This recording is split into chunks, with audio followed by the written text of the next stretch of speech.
Het idee achter de capaciteitsuitbreiding is simpel. Gewoon de oude kabels tussen de hoogspanningsmasten vervangen door nieuwe.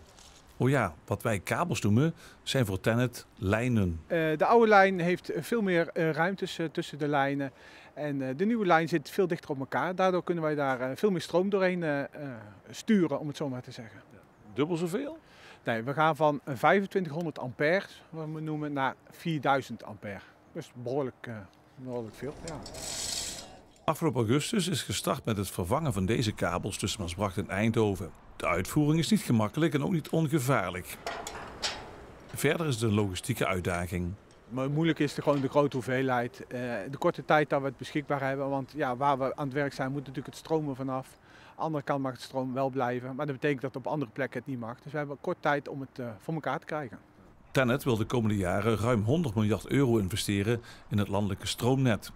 Hoeveel hiervoor opzij wordt gelegd voor Limburg is onbekend. We weten allemaal dat we steeds meer stroom gaan gebruiken en terugvoeren.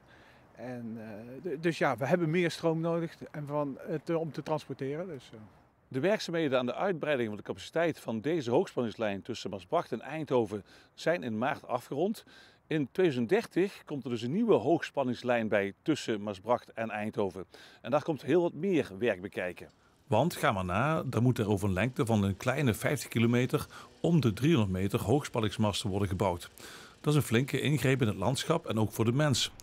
Een keuze voor het tracé moet nog worden gemaakt. We hebben een heel zoekgebied tussen zeg maar, de A2 en de lijn Maasbracht-Dodewaard. Die trekt richting Eindhoven en daar ergens gaan wij een nieuw tracé met elkaar doen. Hè, want we hebben ongeveer 6 jaar dat we aan het studeren zijn. Plannenmakerij, procedures, afstemming.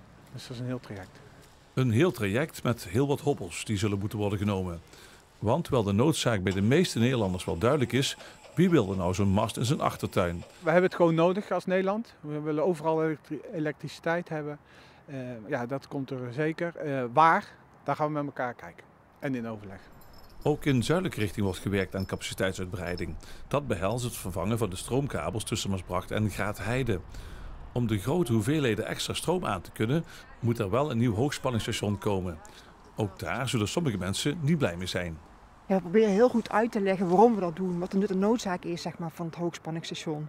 En we proberen mensen uit te leggen dat we dat doen met oog en oor voor de omgeving.